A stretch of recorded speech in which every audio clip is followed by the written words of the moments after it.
Is this Amelia? Yes, it is. May I ask who this is? Of course. This is Robert speaking. Robert Wilson. By the way, I had plans to stop by your offices today. Oh, of course, Mr. Wilson. We're expecting you at about 4 o'clock this afternoon. Yeah, that's right. I've got a meeting scheduled with the marketing team. Anyway, thanks for allowing me to reach out. I genuinely appreciate it. I hope I didn't come off as too pushy or anything. By the way, I hope I'm not interrupting anything important for you at the moment. No, don't worry about it. Not at all. There's something I've been meaning to ask you, if you don't mind. I was wondering if you'd be interested in grabbing dinner with me sometime. Just a casual get-together, no pressure. I hope I'm not being too forward here. Just thought it would be nice to spend some time together outside of work. No, not at all. I would be delighted to join you. Well, that's fantastic to hear. It's a relief, honestly. I was a bit unsure of what to do if you had said no. To be honest, I've been contemplating asking you out for quite some time now. I would absolutely love the opportunity to get to know you better over dinner. Oh, really? I don't know what to say. Well, I am very flattered. You know, when it comes to my love life, things haven't exactly been smooth sailing for me. I'll be the first one to admit that I'm not the most naturally romantic person out there. By any chance, are you available at some point next week? It would be great to find a time that works for both of us. Yeah, sure. I don't think I have anything going on. Awesome. As a general rule, I finish work around 6, unless there's an unexpected occurrence. Occasionally, we receive calls from our customers in France later in the afternoon regarding certain matters. Oh, really? That's interesting. So, do you happen to speak French? Wow, that's truly impressive. I've always held great admiration for individuals who can fluently speak a foreign language. In my case, I can barely recall the Spanish I learned back in high school. Yeah, I sometimes wonder why they still include Spanish as a required subject for kids these days. Well, a lot of people speak it. Yeah, I mean, most of them are just construction workers or cleaning ladies, right? So why bother talking to them? If you're gonna learn a language, you might as well pick a useful one with some cool history and culture, like German or French. Well, that's not a very nice thing to say, is it, Robert? The lady that cleans our office is so nice. We chat all the time. Really? You're such a nice girl. Now, let me see. I'm thinking where exactly we can meet. Hey, how about we meet up at a spot that's halfway between our offices? There are plenty of food joints around there, so we won't have any trouble finding a place to eat. That sounds awesome. You know what? I'm going to take you to this oyster bar that opened up last year. Seriously, their oysters are out of this world. You have to give it a shot, trust me. I gotta be honest with you. I'm not really into oysters.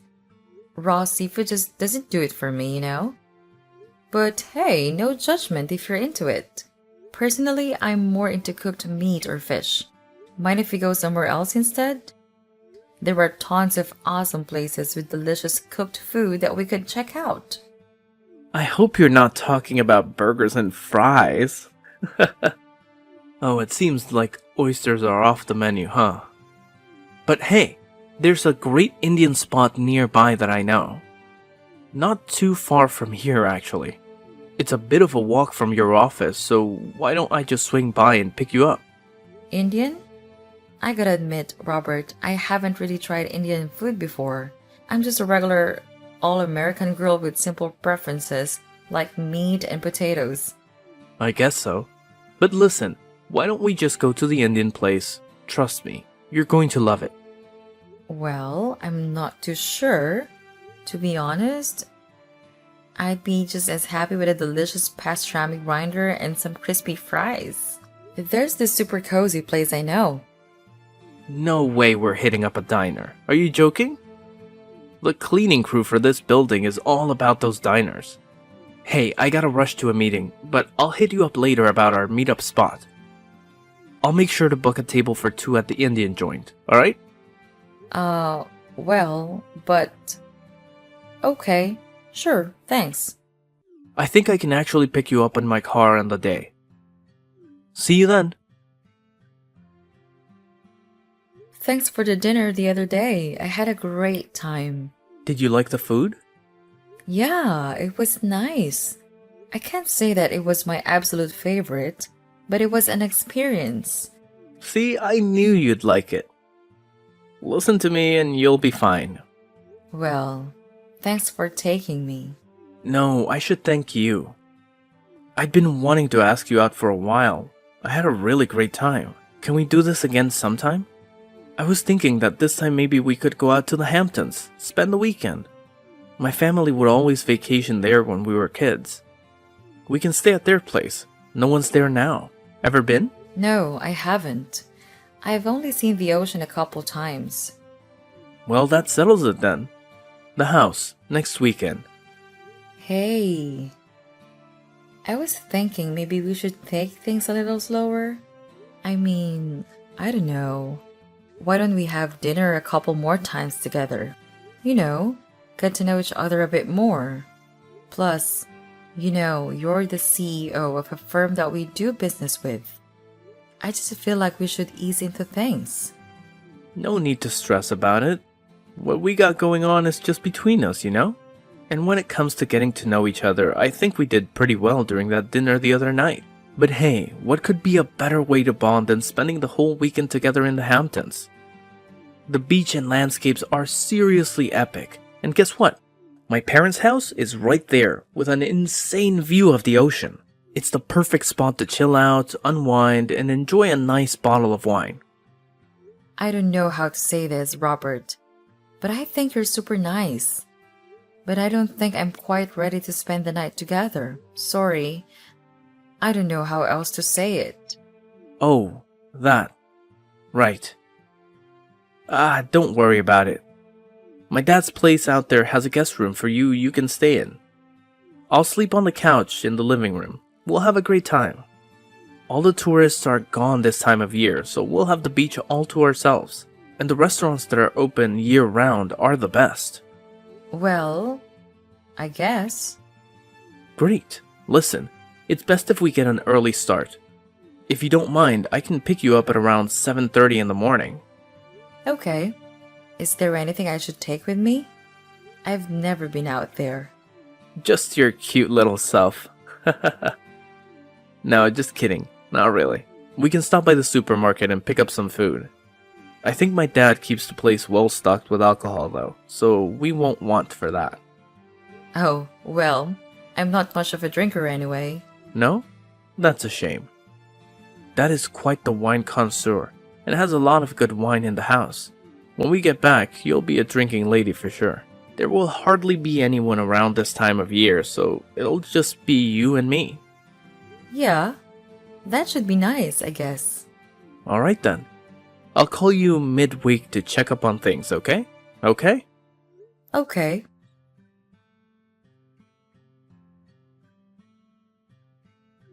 Hey, Amelia. I dropped by the other day, but you weren't in. Where were you? I was expecting to see you. What day did you come by? Last Wednesday, at about 3. You want to tell me where you were? Oh, right. I was on my break. I usually take a break with the girls at about 3. Nice to know. You never told me that. I went out of my way just to come over to see you, you know? Sorry, Robert. I didn't know you were going to come by. You should have called me first. I can always change the time. Oh, so now I need to make an appointment to see you. You seemed perfectly happy to chat with that guy from the gym who's always milling around there. No, of course not. Don't be silly. You can come by any time. And listen, it's my job to be courteous to people, right? I'm a receptionist, remember? Gosh, what's got into you? Nothing's got into me. I thought you ducked out to do some shopping or something or see someone. You think I'd do something like that? I'm an honest girl. And besides, who would I be meeting? Hey, listen. My dad just texted me and he said he's free on Friday. He said that he can make some time for us. Why don't we go out to my parents' house on Friday then? Friday? I suppose. What time do you want to head up?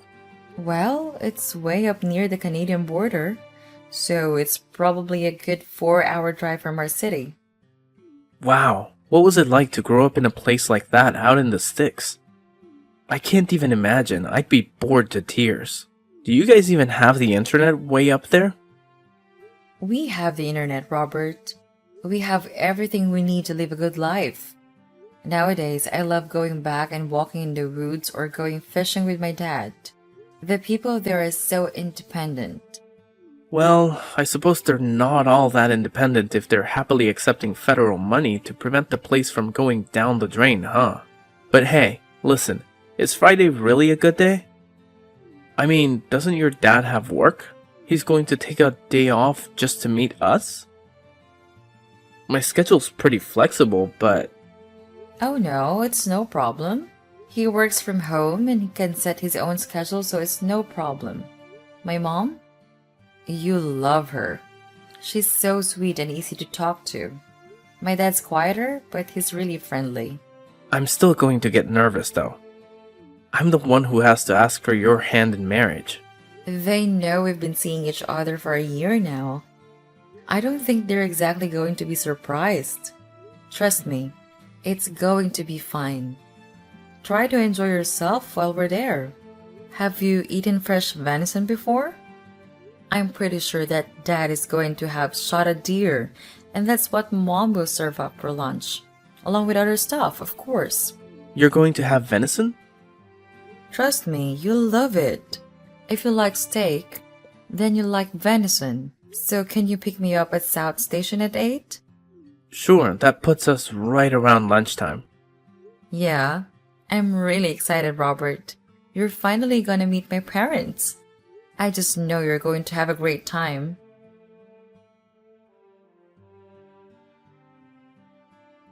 Robert, what's going on?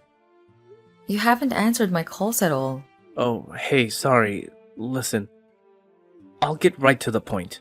So, yeah, the wedding is off. I can't do it. What are you talking about? I'm talking about the dump I stumbled upon up in Vermont. Seriously, you guys live in a freaking hovel for crying out loud. It's like some backwoods Daniel Boone territory. What the hell is going on up there? What are you talking about? I don't know what you mean. The house? What about it? The house, the area. I mean, Emilia, I need to marry someone more or less of the same background. I guess now I know why you wanted to get out of there so bad. I can't marry someone like you. I mean, what were you thinking? I can't take someone of your background as my wife. I can't believe what I'm hearing right now. Robert, please tell me you're joking. Where is this coming from? Oh, please. You think I'm joking? You actually expect me to marry you? Get real. I'm not some hick from your world. My family isn't a bunch of ignorant bumpkins like yours. I'm starting to think that you're just after my money, more than anything else. It's crystal clear to me now, actually. Your dad doesn't lift a finger, and your mom is the one scrapping by to support your sorry family, isn't she? Gotta hand it to you. You've done a fantastic job of hiding your humble origins. You've even managed to acquire a somewhat decent way of speaking. Impressive, I must say. Robert, you better be careful with what you're saying because you're way the hell off base. How dare you say that about my parents? Look, I'm just calling it as I see it. It's a good thing I found out before we got hitched. I can't just marry any riffraff. I'm going to have to carry on the Wilson legacy someday, and I need a wife who is from the same social class as I am. Oh my god. Wow. We are starting your true colors now, aren't you, Robert? So now I know what's important to you. God, I feel like a fool. The whole time we were having lunch, you were looking down on us in our own home? Thinking we're riffraff and hicks? Don't worry. We can call the wedding off. That's for damn sure. We're way past that, Robert. Don't talk to me when you come by the company. Oh, believe me, I won't. So don't get all angry at me. I'm the one who should be angry. What would I want with a hick from the North Woods who's after my money? So long, hick. In fact, don't go telling anyone that we were dating for a whole year. If it gets out that I was gonna marry some hick from Vermont, I'd never live that down. Wow. Robert, now I can see how ugly you are inside. Whatever, Amelia. You're the one who never told me that you were dirt poor. It's all about compatibility. You'd never be able to fit into my world. I have a certain reputation to uphold. How am I going to introduce you to my friends and take you to parties? What a waste it's been. I feel cheated. Anyway, the wedding is off, and don't even talk to me, as I still have to go over to your company. Okay, Robert. Thanks for nothing.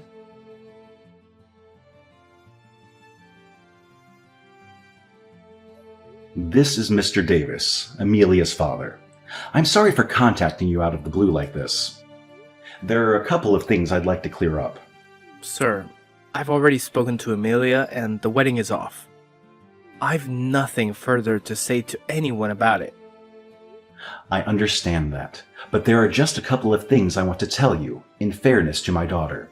I think you're misconstruing things, and quite badly, too. Amelia told me about your misgivings about her upbringing and social class. Our family was quite taken aback. Oh, well, sir, I don't know what you want from me. With all due respect, I think I saw all I needed to see while I was there. See, that is the first of your misperceptions, son. Don't judge a book by its cover. And, speaking of books, I'm a writer, not a bum as you implied to Amelia. Well, I suppose anyone can call themselves a writer these days now, can't they? I've written a blog before, so I guess I'm a writer too, right? I write for a living. Actually, Robert, I've been on the New York Times bestseller list, if you need to know. In fact, my wife and I could easily retire with the royalties I make. Amelia works down in Boston because, well, she wants to experience city life. She has a trust fund, so if she didn't want to work, she wouldn't have to. When we pulled up to your house, it sure didn't look like the house of a famous writer, I can tell you that. Again, Robert, you are off the mark. When you were up, did you notice in the distance a rather large group of horses back in that bluish house? I think I saw you looking at it while we were dining. I did. What of it? Well, Robert, that's our house. The place where we all had lunch, that's actually where I go to write. I'm in the middle of a book and decided to meet you there, which I admit I don't usually do. Our house is worth more than your little company is, just so you know. Robert, let me put it to you another way. Amelia, who you refer to as a hick, already has more money than you'll ever hope to. How do I know that you aren't just making this up and you aren't really some hick trying to impress me? I think you're feeding me a bunch of bull. Prove it then. What makes me sad, though, Robert, is that I know your dad. We went to Brown together. Andy Wilson, class of '68 at Brown. Good man. Alright, so you know my father. Big deal. Some years ago, your family's company was in some serious financial difficulties, wasn't it?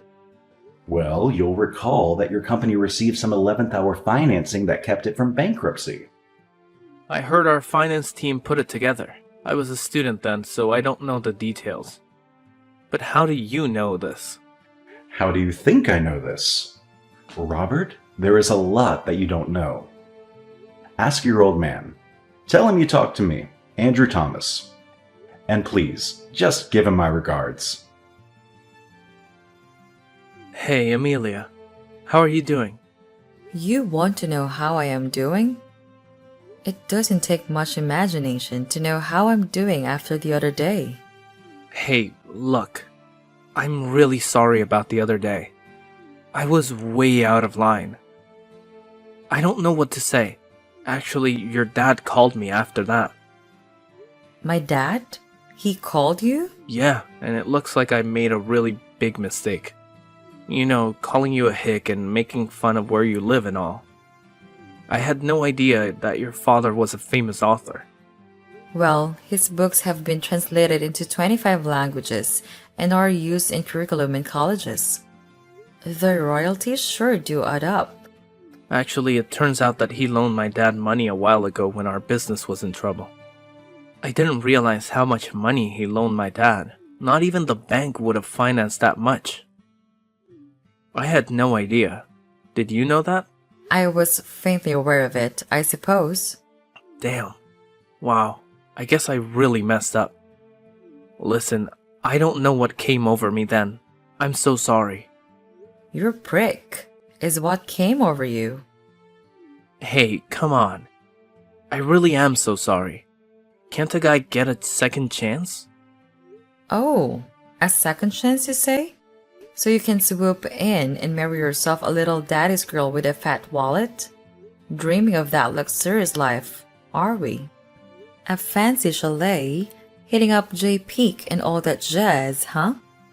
Huh, you've really got it all planned out, don't you? How do you even have the nerve to call me like this? I want us to get back together. I mean it. And the fact that my dad is loaded has nothing to do with it, right? Well, I mean, no. Well, sure, it crossed my mind, but... Robert, you are pathetic.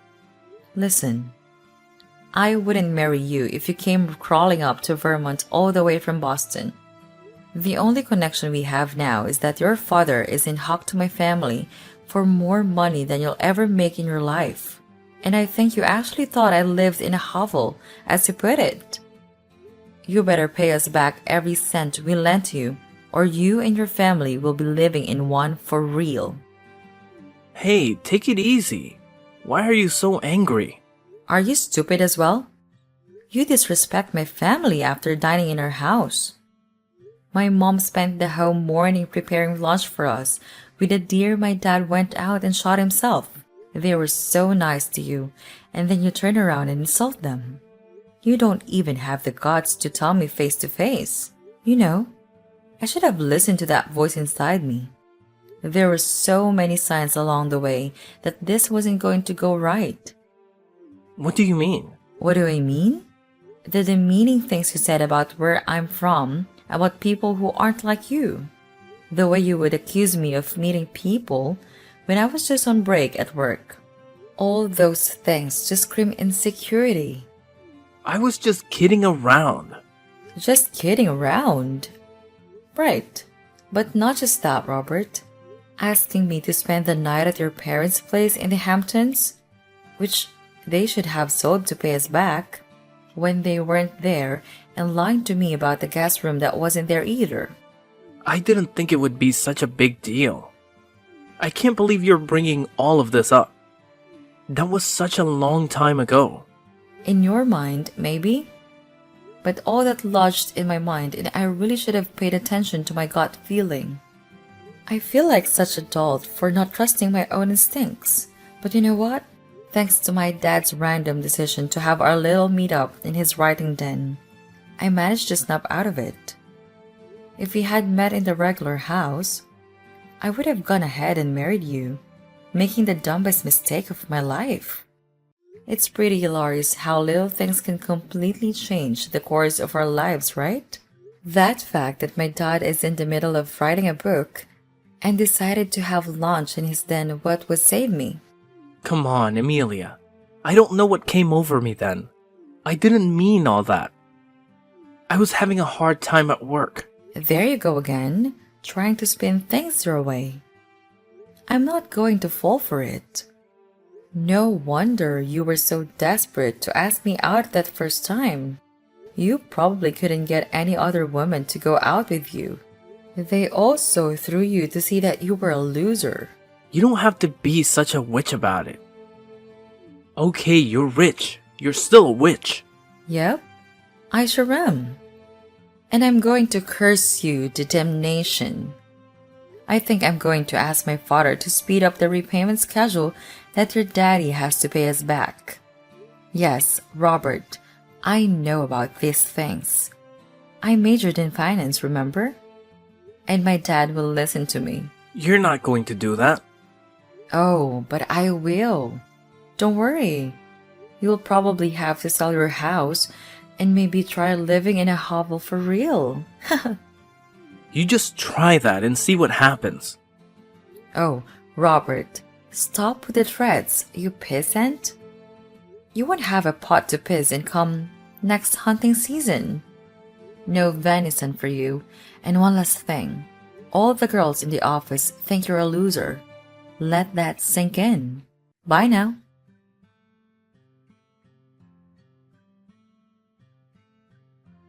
That marked the end of my association with Robert.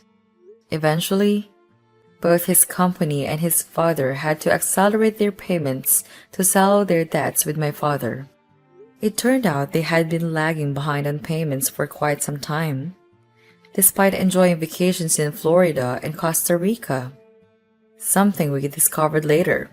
It became evident that their company had been poorly managed for a while. Initially, my father had granted them extra time to repay us. However, when I confided in my dad about Robert's mistreatment of me, he decided to insist on resuming payments or face penalties. This proved to be the final straw, pushing them to the brink of bankruptcy. Fortunately, we were able to recover the money owed to us. As for Robert, I'm uncertain about his current situation. Recently, I made the decision to move back home to Vermont, where I met a wonderful guy who treats me with respect and kindness. Although I wasted a year of my life with Robert, I'm incredibly grateful that his true colors surfaced before the wedding.